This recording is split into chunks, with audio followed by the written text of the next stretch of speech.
Shalom, shalom, shalom. Shalom, shalom, Yasharallah. I want to give all praises to the one true power, Yahweh, Bahashem, Yahweh Shai, Bahashem Rakam Kadash. Yahweh is the Most High God, and Yahweh Shai is who the world newly calls Jesus Christ. The Rakam Kadash is the Holy Spirit in the Paleo Hebrew. Double honors to the elder apostles, the elder prophets, the elder bishops, a great millstone, who rule well through the Spirit, teaching His word and believing His word.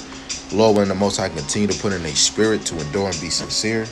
Mighty Shalom to the hopeful elect that are scattered four corners of the earth, teaching His word and believing His word. Lord willing, you can have the same spirit to endure and be sincere.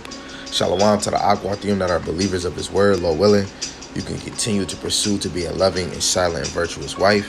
And Lord willing, the Most High have mercy on the other brothers and sisters that's not in the faith. This is a quick exhortation on good and bad fruit. Just a quick exhortation on good and bad fruit. Lord willing, the Most High allow you to choose correctly. This is Matthew, that's Salaki. This is Luke chapter 6, verse 43 to 45. Again, Salaki.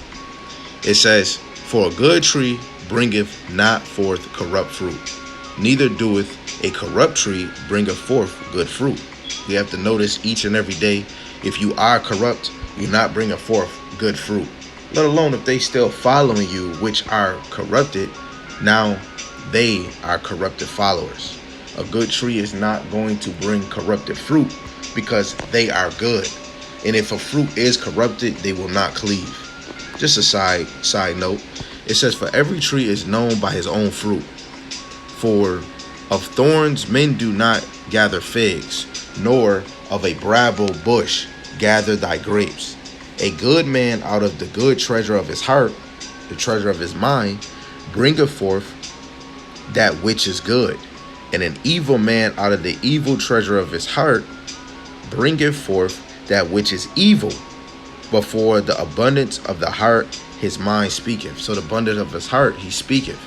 Now before I go to my next precept, I had to get this side one because it says the treasure of your heart. This is Matthew chapter 6 verse 21. "For where your treasure is, there will your heart also be." And guess what? Your mouth is going to speak. So if it is a corrupted treasure, your heart is going to think on corruption and your mouth is going to speak corruption. And the same with if you're speaking righteous, you know. Matthew chapter 7 and reading verse 19. It says, "Every tree that bringeth not forth good fruit is hewn down and cast in a fire." A lot of our brothers and sisters, which are not brothers and sisters, if they're getting cut off from the true ministry, the Lord is preparing you to be cast into the fire. Every day you wanna see if you're planting seeds or if you're one of those seeds. Every day you want to see that you're getting closer. How can we always say we're trying to get closer with God and there's no action and it's no faith? Because faith is going to have you move different. And with your action, your faith would seem different. Let's go to Matthew, the 12th chapter, and let's read verse 33. And this is what it reads. "Neither make the tree good and his fruit good, or else make the tree corrupt and his fruit corrupt. For the tree is known by his fruit." We go to certain scriptures, just like when we look at Adam and Eve, Eve was speaking to a tree. No, tree is a symbolic to a nation. Just like a serpent was considered a man, but then you look, it can be a nation. You know, a serpent is somebody that stab you in the back. So in the same, for the tree is known by his fruit.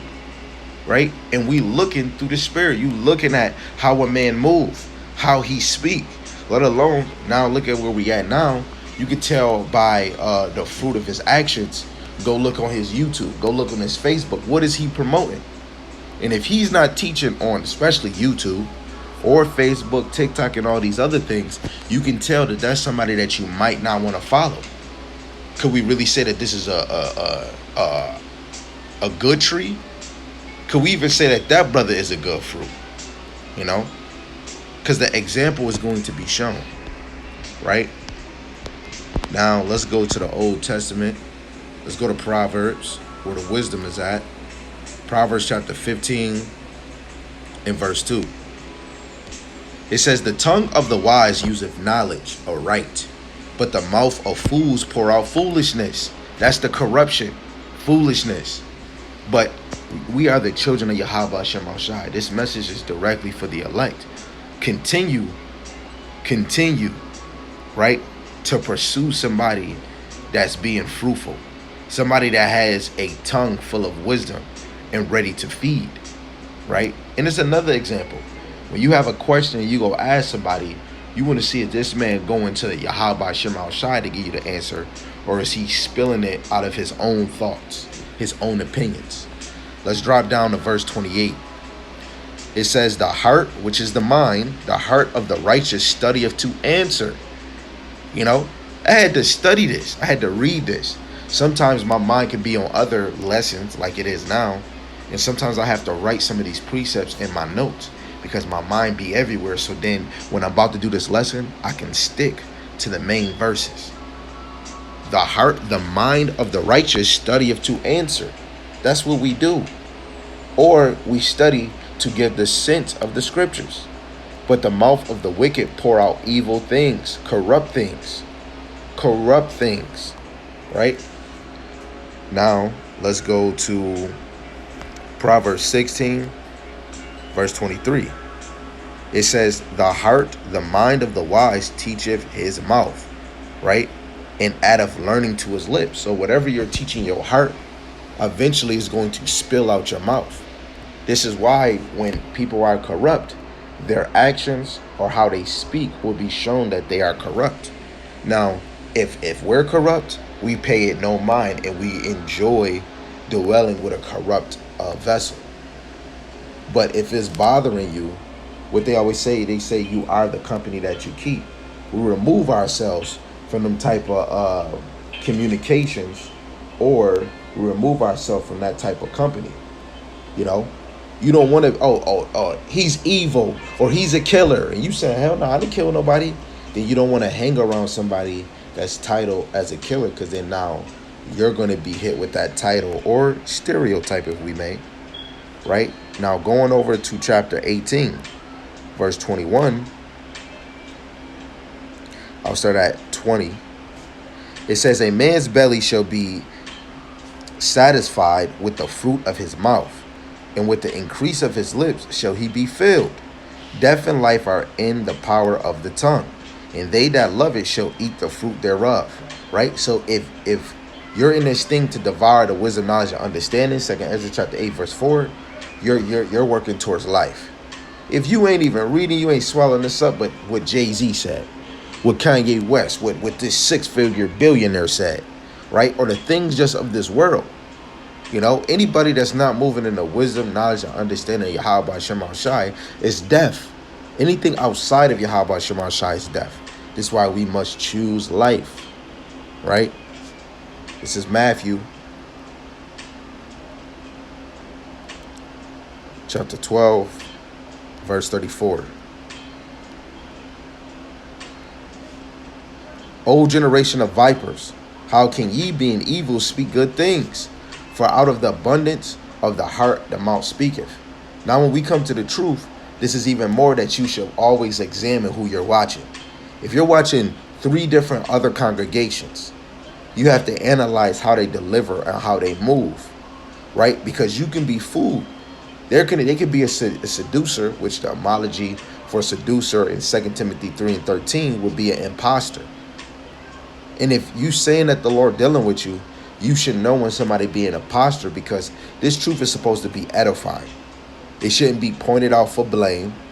You should see somebody always going in the scriptures, Sunday all the way to Saturday, Sunday all the way to Saturday, each and every month throughout the whole year, being instant in season and out of season.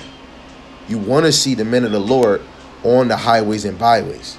You want to see brothers that's willing to break down every situation in the scriptures so that you can be edified and know the truth, so that you can grow in belief. But if we're all about debating, we're all about a donation, money, or being seen, but not trying to put edification in the forefront, even if you cleave to that, you have to accept what you have been sold into you. Now you got to reap the benefits of a corrupt teacher, and now you're going to be corrupt. And Lord willing, the Most High deal with you, and he remove you from that situation, and you analyze that that was a corrupted fruit. To the elect, Lord willing, the Most High guide you to the good fruit, right? To a man that has the fruit of the righteous spirit of feeding the wisdom, knowledge, and understanding. Lord willing, this was edifying to the sheep that's trying to search for the truth. You don't have to look too far because it's right in front of you. Starting with the elder apostles and great millstone and the men on down and the affiliates that teach the truth daily 100% from Genesis to 2nd Maccabees, Genesis to Revelations. If you have eyes, you'll see. If you have ears to hear, you'll listen before you speak. With that, I'm going to say Shalom, Yahweh speed.